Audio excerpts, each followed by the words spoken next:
گزارش یہ ہے کہ الحمدللہ ثم الحمدللہ، مالک کا فضل و احسان ہے، اللہ کا بہت ہی زیادہ کرم ہے کہ فقیر خاندانی صحیح العقیدہ سنی مسلمان ہے۔ گزارش یہ ہے کہ ہم شخصیت پرست لوگ نہیں ہیں، ہم نے عقیدہ شخصیات کو دیکھ کر نہیں اپنایا۔ جہاں تک بات ہے مفتی حنیف قریشی صاحب کی یا ڈاکٹر اشرف آصف جلالی صاحب کی، جہاں تک بات ہے تو ان میں سے حق پر کون ہے، شخصیت بار سے میں کوئی بات نہیں کر سکتا، کیونکہ شخصیت میں نہ میں مفتی حنیف قریشی صاحب کا قائل ہوں نہ ڈاکٹر صاحب کا قائل ہوں۔ اگر شخصیت کو کوئی سامنے رکھ کے بات کرے گا تو ہم شخصیت سے برات کا اعلان کرتے ہیں، چونکہ ہم سنی ہیں اور فکر رکھنے والے سنی ہیں، نظریاتی سنی ہیں، عقیدہ رکھنے والے سنی ہیں۔ شروع سے لے کر آج تک 1450 سالوں کے اندر عقیدہ اہل سنت نبی کریم علیہ الصلوۃ والسلام نے صحابہ کو جو عطا فرمایا، صحابہ اور اہل بیت نے آقا علیہ الصلوۃ والسلام سے لے کر آگے امت کو جو فیض عطا فرمایا، چلتا چلتا آج تک ہمارے پاس کتب حدیث کی صحیح احادیث کی کتب کے اندر جو ہمیں لکھا ہوا ملا، یا ہمارے ائمہ نے جو اجتہاد کر کے، یا ہمارے ائمہ نے احادیث سے استنباط کر کے جو فکر ہمیں عطا فرمائی، ہم آج بھی اس کے اوپر قائل ہیں اور اس کے اوپر قائم ہیں۔ بات ہے کہ ڈاکٹر اشرف آصف جلالی صاحب اور حنیف قریشی صاحب میں سے حق پر کون ہے؟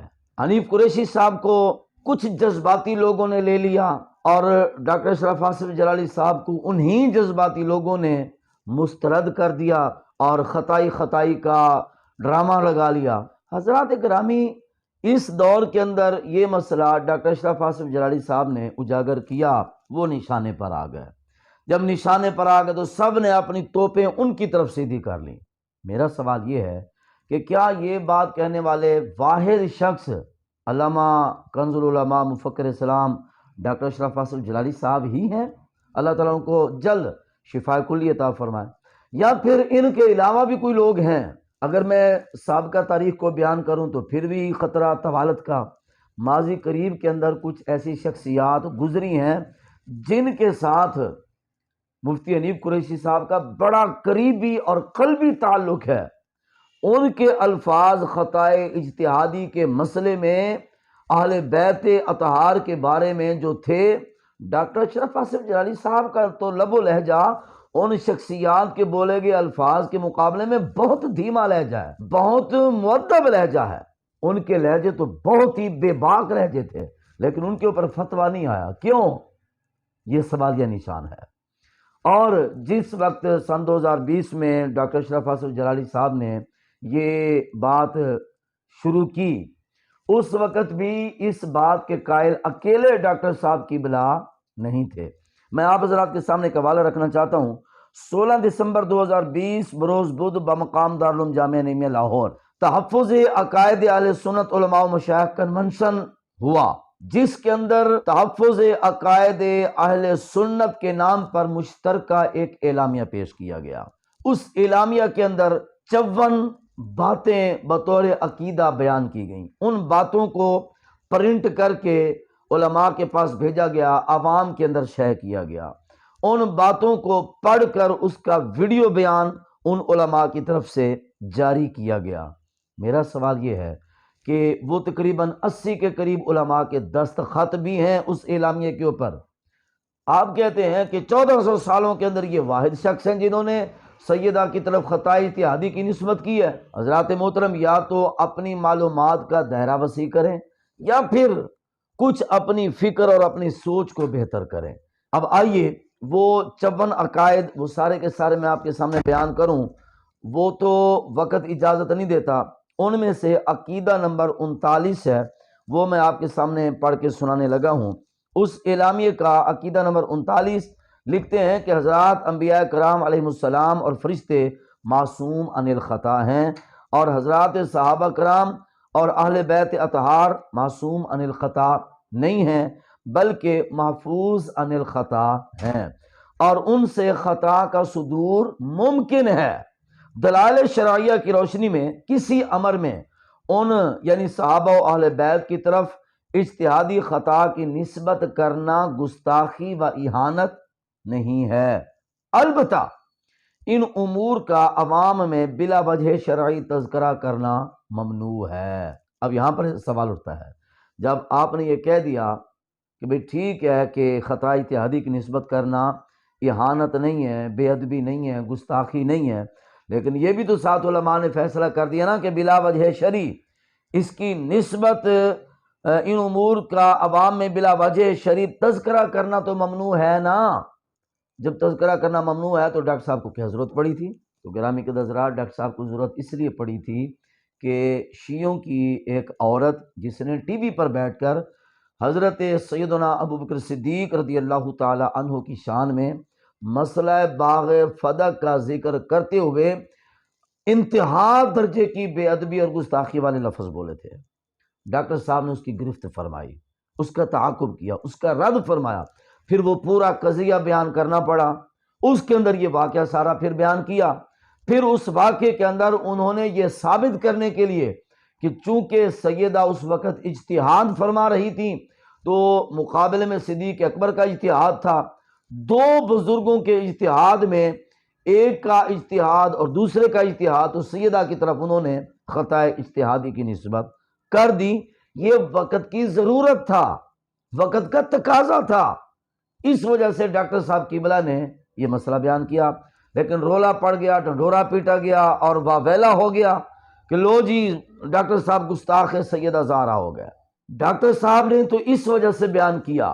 اب میرا سوال یہ ہے کہ وہ فرقہ تکفیریہ، کیا ان کا جو یہ دعویٰ ہے کہ 1450 سالوں میں یہ مسئلہ کہ سیدہ کی طرف خطا اجتہادی کی نسبت کسی نے نہیں کی ڈاکٹر صاحب کے علاوہ، کیا یہ ان کا صریح جھوٹ نہیں ہے؟ دوسری بات کہ جن لوگوں نے خطا اجتہادی کی نسبت نہ صرف یہ کہ سیدہ کی طرف کی، بلکہ انہوں نے مطلقاً یہ فیصلہ کر دیا کہ ان مقدس شخصیات کی طرف خطا اجتہادی کی نسبت کرنا اہانت و گستاخی نہیں ہے، یا تو پھر آپ نے یہ عقیدہ اپنا لیا کہ ان لوگوں کی طرف آپ نے گستاخی کا فتویٰ صادر نہیں کیا، یا اگر عقیدہ نہیں اپنایا تو پھر یہ توپوں کے رخ جو ڈاکٹر صاحب کی طرف ہیں وہ ان کی طرف کیوں نہیں؟ یہ سوال ہے۔ اس کے بعد ہم ڈاکٹر صاحب کے ساتھ ہیں یا ہم حنیف قریشی صاحب کے ساتھ ہیں؟ نہیں، کسی کے ساتھ نہیں، ہم عقیدہ اہل سنت پر تھے، ہیں، اور دعا ہے کہ اللہ تعالی ہمیں اسی عقیدے پر زندگی عطا فرمائے، اسی عقیدے پر اللہ تبارک و تعالی ہمیں موت عطا فرمائے۔ اور اس کے ساتھ ساتھ کہ ڈاکٹر صاحب نے تو صرف خطا اجتہادی کی نسبت کی جو میں نے آپ کے سامنے بیان کر دیا، اور میں آپ کے سامنے یہ بھی بیان کرتا چلوں کہ اس کی حمایت کرنے والے 80 علماء ہیں، ان میں سے صرف 6 علماء کا نام میں آپ کے سامنے لیتا ہوں۔ دارالعلوم جامعہ نعیمیہ گڑھی شو لاہور کے شیخ الحدیث ہیں علامہ مفتی عبدالعلیم سیالوی صاحب، اور جامعہ نظامیہ الزاویہ لاہور کے ناظم تعلیمات و شیخ الحدیث ہیں علامہ حافظ عبدالستار سعیدی صاحب، اور جامعہ رسولیہ شیرازیہ لاہور کے شیخ الحدیث ہیں علامہ مفتی محمد گل احمد خان عتیقی صاحب، اور جامعہ حجویریہ داتا دربار شریف لاہور کے شیخ الحدیث ہیں علامہ مفتی محمد صدیق ہزاروی صاحب، جامعہ نعیمیہ لاہور کے شیخ الحدیث ہیں علامہ مفتی محمد انور القادری صاحب، اور جامعہ نعیمیہ لاہور کے ہی شیخ الحدیث ہیں علامہ غلام نصیر الدین چشتی گولڑوی صاحب۔ یہ وہ حضرات ہیں کہ جنہوں نے اس اعلامیے کی تصدیق کرتے ہوئے دستخط کیے اور کہا کہ یہی عقیدہ اہل سنت ہے۔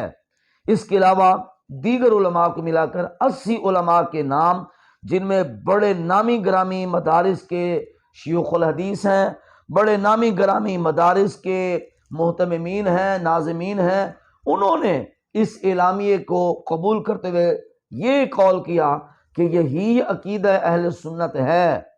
اب میرا سوال یہ ہے کہ اتنے سارے لوگ کیا یہ سارے کے سارے خطائی ٹھہریں گے کہ نہیں؟ اگر نہیں تو پھر حنیف قریشی صاحب خاموش کیوں؟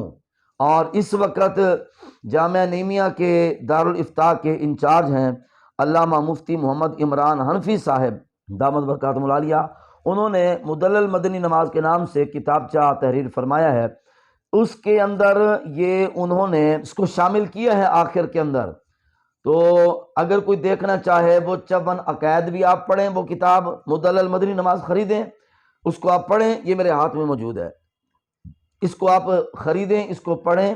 یہ عقیدہ نمبر 39 بالخصوص پڑھیں، اس کے علاوہ دیگر جو 54 عقائد ہیں وہ بھی پڑھیں، وہ ہمارے عقائد اہل سنت ہیں۔ تو میں گزارش کرتا چلوں کہ ہم عقیدہ اہل سنت پر ہیں، ہم شخصیت پرست لوگ نہیں ہیں۔